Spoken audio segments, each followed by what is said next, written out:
আরজি করে ক্রাইম সিনে উপস্থিত থাকা ইন্ডিয়ান মেডিকেল অ্যাসোসিয়েশনের মালদা শাখা থেকে পথ খোয়ানো বিতর্কিত চিকিৎসক তাপস চক্রবর্তীকে সাংসদ, বিধায়ক এবং মন্ত্রীদের সাথে এবারে দেখা গেল তৃণমূলের মঞ্চে।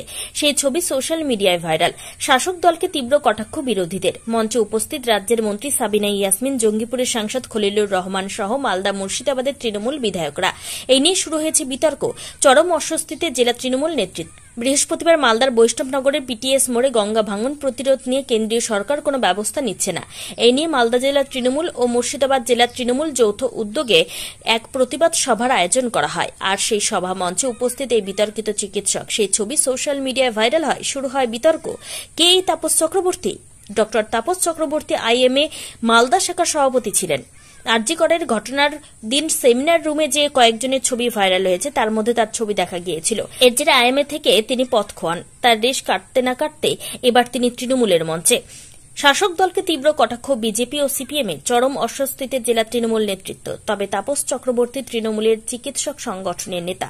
তা কার্যত মেনে নিয়েছেন জেলা তৃণমূলের মুখপাত্র। পাশাপাশি সিপিএম, বিজেপিকে কটাক্ষ করেছে তৃণমূল। আরজি কর কাণ্ডের সাথে এটা একটা ভয়ঙ্কর কাণ্ড পশ্চিমবাংলায় ঘটেছে। তৃণমূল কংগ্রেস দল, সরকার গোটা রাজ্যের স্বাস্থ্য ব্যবস্থা, অন্যান্য ব্যবস্থার কথা ছেড়েই দিলাম, শিক্ষা, রেশন, খাদ্য সমস্ত দুর্নীতিতে ভরে গিয়েছে। স্বাস্থ্য ব্যবস্থাকেও একদম পঞ্চত্ব প্রাপ্তি যাকে বলে, গঙ্গা প্রাপ্তি করিয়ে দিয়েছে। আমি আর এ সম্বন্ধে কি বলবো? ওই যে সন্দীপ ঘোষ যে অ্যারেস্ট হয়েছে, তার ছবি তো সোশ্যাল মিডিয়ায় ঘুরছে, সবুজ আবির মেখে তিনি দাঁড়িয়ে আছেন। ফলে সন্দীপ ঘোষ যে দলটা করেন তার সাথে একটা অংশ যে থাকবেই, তিনি প্রভাবশালী। তার সাথে মালদা, জলপাইগুড়ি বিভিন্ন জায়গায় যে উত্তরবঙ্গ লবি, মানুষ জানতো না কাকে উত্তরবঙ্গ লবি বলে। আরজি করের ঘটনা ঘটার পরে উত্তরবঙ্গ লবি সামনে চলে এলো। এখন এই উত্তরবঙ্গ লবি, তার মধ্যে বিভিন্ন ডাক্তারবাবু থাকবেন, মালদারও কেউ থাকবেন, এসব তো হবেই। এবং এদেরকে সিবিআই হেফাজতে নিয়ে অবিলম্বে জেরা করা দরকার। কেউ নির্দোষ হতে পারে, দোষী হতে পারে, নির্দোষ হতে পারে, সব কিছু হতে পারে, কিন্তু জেরা করা দরকার যে ওই সেমিনার হলে তারা কি করছিলেন। প্রত্যেককে, আমাদের দাবি প্রত্যেককে, যতজন সেমিনার হলে ঢুকেছিলেন প্রত্যেককে জেরা করা উচিত যে তারা কেন ঢুকেছিলেন, কে তাদের আমন্ত্রণ জানিয়েছিল, কেন তারা গেলেন। দেখা যাচ্ছে একজন সাধারণ ডেটা এন্ট্রি অপারেটর, সেও ফিঙ্গারপ্রিন্ট বিশেষজ্ঞ বলে ঢুকে পড়ছে। সুতরাং এগুলোর প্রত্যেককে জেরা করে সিবিআইয়ের তদন্তকে দ্রুত এগিয়ে নিয়ে যাওয়া উচিত। একটা মেয়ে আমাদের চলে গিয়েছে, উচ্চশিক্ষিত সাধারণ পরিবারের মেয়ে।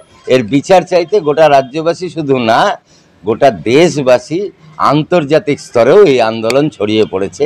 পৃথিবীর বিভিন্ন দেশে আজকে আন্দোলন হচ্ছে জাস্টিস। হয়তো নেমেইছে তৃণমূল কংগ্রেস, খুবই নিচে নেমেছে।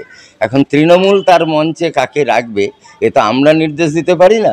তৃণমূল তার মঞ্চে সন্দীপ ঘোষকে এনেও ভবিষ্যতে বসাতে পারেন, কিছুই বলা যাবে না, বসাতে পারেন। তৃণমূল গোটা রাজ্যের মানুষের কাছে দোকান কাটা হয়ে গিয়েছে। এটা তো তৃণমূলের কালচার। এই জন্যই বলছি, যে ডাক্তারকে তার সংগঠন বহিষ্কার করে সেই ডাক্তারকে তৃণমূল সম্বর্ধিত করে, তারা সঙ্গে করে নিয়ে ঘুরে বেড়ায়। কারণ একটাই, যে তাপস চক্রবর্তী ডাক্তারদের মাঝখানে থেকে তৃণমূলের হয়ে কাজ করছিল। আজকে সেটা তো প্রমাণ করে দিচ্ছে। কাজে তৃণমূল এই ধরনের যারা ডাক্তারি পরিষেবা দিচ্ছে, পরিষেবার পরিপন্থী যারা কাজ করছে, তাদেরকে নিয়ে তৃণমূল চলছে। সিপিএম আর বিজেপির মুখে এই ধরনের কোনো কথাবার্তা মানায় না। আপনারা মনে হয় মনে আছে, শুকুর আলী থেকে তপন ঘোষ, সুশান্ত ঘোষ, এই যে কুখ্যাত সমাজবিরোধীরা সিপিএমের মঞ্চ আলোকিত করতেন। আমাদের ভাটপাড়ায় যিনি সাংসদ ভোটে দাঁড়িয়েছিলেন, একবার এই দল একবার ওই দল করছেন। বিজেপির মঞ্চে বাংলায় যেসব কুখ্যাত সমাজবিরোধীরা শোভা পাচ্ছে, তাদের কাছে তৃণমূল কংগ্রেসকে সুশিক্ষা শিখতে হবে না। আমাদের দলটা আমাদের উপর ছেড়ে দিন।